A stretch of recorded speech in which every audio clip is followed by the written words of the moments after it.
Well, thanks to your fantastic leadership, this amazing cabinet, and the very talented DOGE team, I'm excited to announce that we anticipate savings in FY26 from reduction of waste and fraud by $150 billion.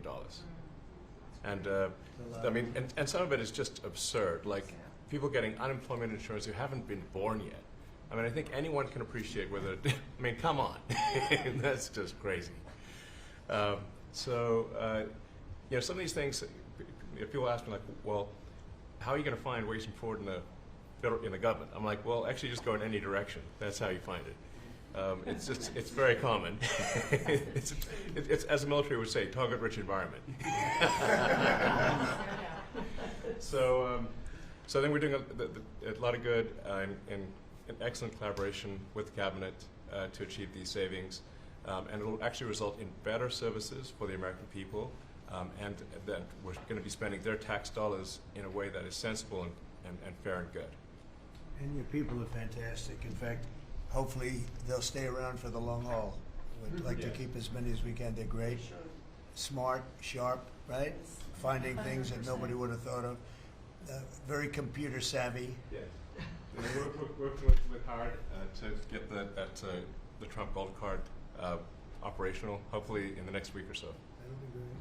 That'll be very exciting. It's Really exciting. It's a pathway to citizenship into the United States. It's a big deal.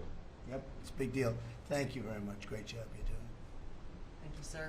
Well, Mr. President, one of the most important things I believe you'll achieve in your presidency is reordering the world in a proper way. For 31 years, more than 31 years now, multiple administrations have allowed the Chinese to deindustrialize this country, to take away jobs and factories and the pillars of our national strength. And what you're doing now, I think, is a great service to our country, but ultimately to the world. And I want to congratulate you and your team that's working on that, because it has extraordinary geopolitical implications, as you see from all these other countries that are now coming here and wanting to join something that actually makes it's crazy to allow these. I mean, basically, we lived in a world where Chinese companies can do whatever they want in America, but our companies cannot do anything over there unless they allow it, and even then they steal our stuff and reverse engineer it. So just reordering all of that has dramatic implications on peace and security of the world, so we thank you. An important meeting, thanks to you, is going to happen on Saturday for the first time in a long time. There'll be direct talks between Ambassador Witkoff and a top-level leader in Iran. We hope that'll lead to peace. You've been very clear what Iran is never going to have is a nuclear weapon, and I think that's what led to this meeting, and we'll wait for him to come back from it, and we're hopeful about that. I would also say that we are receiving, and I think the Department of Homeland Security can confirm this, historic cooperation from countries all over the world. Number one, in taking back their citizens. Every country in the world has to take back people that are illegally in another country. And we have countries that refuse to do it, or will kind of ignore our calls. All of them are doing it. The ones that are not are paying a price. And we've also found cooperation in other countries that are willing to take some of these people, some very dangerous criminals.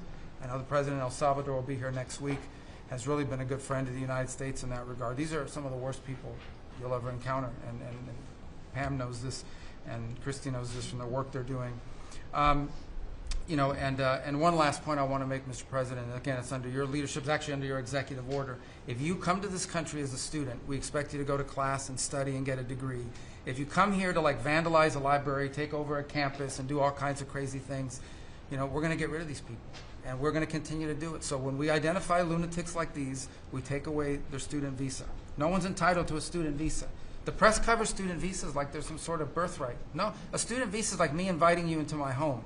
If you come into my home and put all kinds of crap on my couch, I'm going to kick you out of my house. And so, you know, that's what we're doing with our country, thanks to the President. And last but not least, very important development this week, but both Pam and I were very excited. The finest higher education institution in the United States, University of Florida, is also now the national champions in basketball, and we hope you'll host them here soon, Mr. President. Go Gators. They're coming. They're coming. Good for the SEC. They're coming very soon. Congratulations. Well, thank you very much. You're really doing a great job. We appreciate it. Any question?